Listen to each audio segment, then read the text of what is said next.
Who here in this room is not happy all the time? Sometimes happy, sometimes not happy, right? Okay, every single hand almost. Anyone here who's happy most of the time, like 90% or more? Great, okay. So it's doable, huh? So some of us actually can achieve happiness most of the time.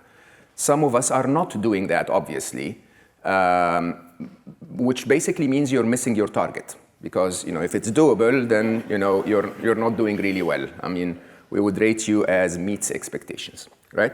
Have you ever gone looking for your keys when you had them in your pocket all along? Right? I mean, people with glasses would know that very well. So, yeah, right? You can relate to that. You put them on and then you look for them everywhere and you just can't find them. And, you dive under the sofa and you shout at home like, honey, where are my glasses, right? And, how can you find them when you have them on? How can you find your keys when they're with you all along? We keep looking for happiness outside us. We keep looking for things that make us happy, while the truth is this. Every one of you, every child that has ever been born, is born with the default setting set to happy. If we're fed, if we're safe, if we're loved, if there is no reason for us to be unhappy, what's the default setting? The default setting is happy. And what happens truly, similar to what you do with your Android phones and iPhones, you get them out of the box and they're set to work properly. We come out of the box and we're set to be happy. Then you start installing weird apps, and your battery life goes to 4 hours, right? And you have to charge 3 times a day. While at a young age, I was extremely successful as a businessman and an entrepreneur and a day trader and what have you, I was installing things in my life. I was trying to buy a beautiful car or, get the, whatever expensive shirts or suits or whatever. I was trying to install more apps to make me happy. And I wasn't.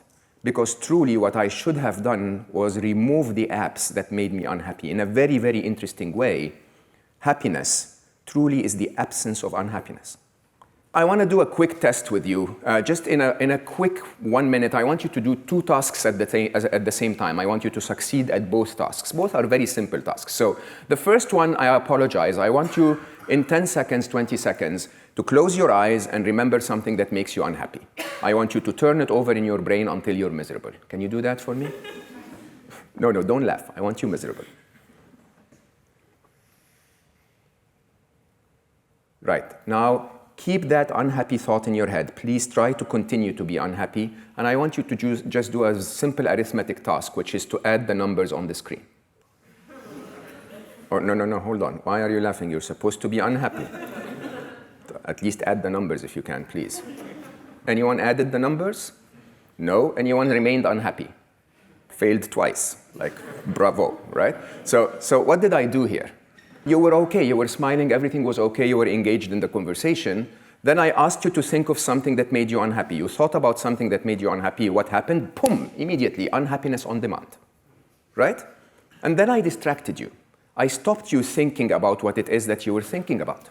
Simple as that. And what happened? Boom, happiness on demand, right? It is really interesting because it's not the event. The event you were thinking about happened already. If you had not thought about it, you wouldn't be unhappy. You know what that means? It means your happiness equation looks like this, the way you think about the events of your life versus your expectations. I'd like to introduce you to Ali. Ali, my son and my best friend and my mentor. We developed my happiness model together because Ali truly was the happiest person I ever met. He had that peace to him that you could not miss. And Ali, I think, was training me all my life with our happiness model because unfortunately in 2014 we lost Ali to a preventable human error. So Ali came to visit us in Dubai and he was diagnosed with an appendix inflammation, and unfortunately they made several mistakes in a row. And within 4 hours, we moved from planning the best vacation we can think of to losing our child.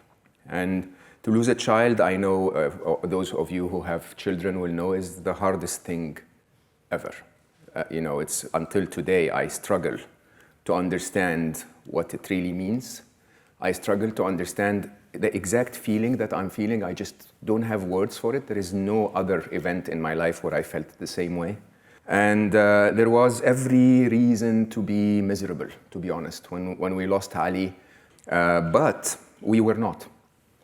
We were okay. I wouldn't say we were happy, just to be very specific, but we were peaceful. We spent the next few days, being visited by friends until his memorial, where we had thousands of people who would walk in sad, crying.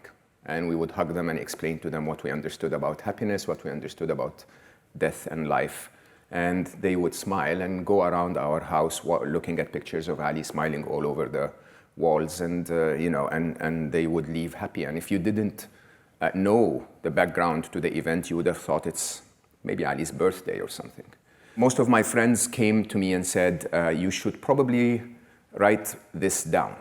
It resonated very well, and it's clearly working. So I looked at the book as the model, but the businessman that I am, and with my love for Ali, I sort of set myself a bigger mission, if you want. I gave myself a target to try and make 10 million people happy. And, while it doesn't bring Ali back, I sort of felt that if we can share Ali's model with 10 million people and make them happy, then the world is a slightly better place.